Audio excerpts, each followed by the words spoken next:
What's up, guys, and welcome back to my channel. If you're new here, my name is Dr. Ron, and I talk about everything in healthcare.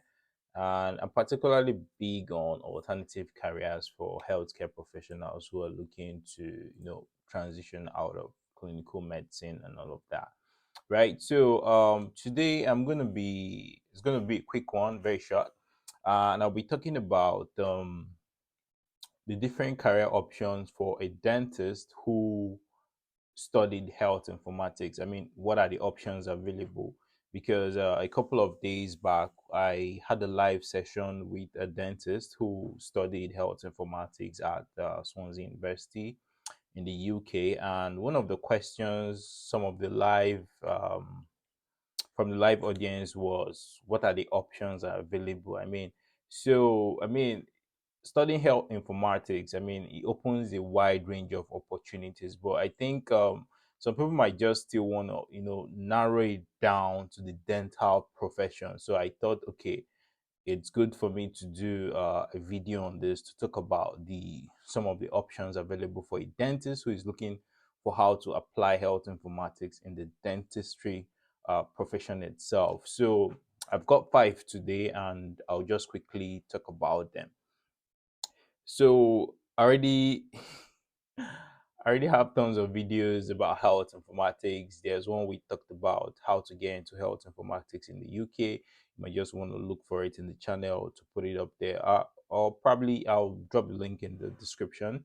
I talked about the schools in the UK who offer health informatics and how much the tuition and all of that. So you might also want to check that out too to watch. And I think I also did another video on the different job opportunities for persons who study health informatics. So I'm going to niche down on the dentists themselves in this particular video. So the first job role that a dentist can do is to become a clinical informatics specialist. So this is basically someone who uses, you combine both the knowledge of dentistry and health informatics to improve patient care by analyzing dental data. So typically, you get to work in a hospital or clinical setting. You might be involved in developing and deploying electronic medical record systems. And yeah, and you might also be doing some form of data analysis, producing reports to make sense out of the data that's available to ultimately improve dental services in wherever you work, maybe in the hospital, or it could be region wide. So that's one job. The next one is to be a dental informatics researcher. So this is basically you're a dentist, but you conduct research on the use of technology and informatics in dentistry. So your goal is also to improve, patient outcomes, improve service delivery or healthcare delivery for people who have dental issues. So and these persons, you might typically work in the private sector or in the public sector. So anyone really fits them well, and it's quite lucrative, right? So the third one is to be a dental informatics consultant. So basically it's the consultant, you're like a high ranking somebody, a professional who has gathered experience over time. And yeah, so you advise dental practices on how to use technology and informatics to improve their operations and patient care. So, I mean, for instance, I know we're talking about having EMRs that are dental focused, designed strictly for dental practices. I mean, you could be the one advising dental practices in your area or globally. I mean, these are the new standards. This is what to do, implement for them, advise them. I mean, how they can reduce cost or how they could improve their efficiency, better operations, less waiting time for patients, and all of that. So that's what the consultant does. So you might work with a practice, or you could work with a group of practices, and you might even go ahead to become a trainer, training people on how to use different technologies. So for example, again, in the dental space, there are a lot of tools, a lot of solutions that are being churned out every day to improve uh, the practice of dentistry, really. So you might be the one needing to, or I mean, you have the skill sets, you know how these technologies work, and you'll be the one training people to, I mean, this is the latest, you need to use this, these are the benefits and all of that. So that's being a consultant, really. Then you can be a dental informatics educator. So I mean, you're teaching students and practicing dentists about use of technology and informatics in dentistry, you know.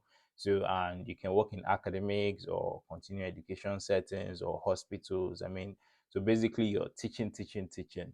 And the last one is the dental informatics entrepreneur. So, I mean, you're using, as an entrepreneur, you're using your knowledge of dentistry and information technology and informatics to create and sell innovative dental technology products, really.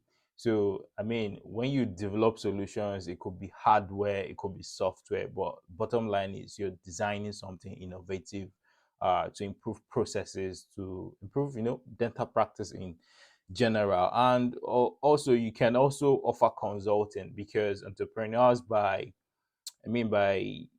virtue of what they've done, I mean, they've gone through the whole process, they understand how things work. They can also consult to a reasonable extent. I mean, because they've done this several times, start, fail, and so they understand what works and what does not work. So they can actually consult for practices or group practices and all of that. So right. So these are my five occupations or career options for a dentist who studies health informatics. So you might just want to look it up. And yeah, in terms of salary, a lot of persons ask me about salary. I don't know, again, because again, it depends on the domain you're working in. But there was a video I did with Dr. Godwin the other time. We talked about, I think, 25 different salary roles for different health tech scenarios. So you might also want to look for that video to watch it. But I think, yeah, they earn reasonably well. People in the informatics space, they earn reasonably well. But again, it differs from country to country, from UK, from Canada to US. The salaries differ, but on the average, yeah, pretty good. So yes, those are my top five, you know, occupations. So, I mean, if you found this video useful, please don't leave without giving us a like. Please subscribe. And like I always say, please share the video with your friends and family so that, let's grow the ministry one conversation at a time. And until I come your way next episode, I still remain your host, Dr. Ron. Bye for now.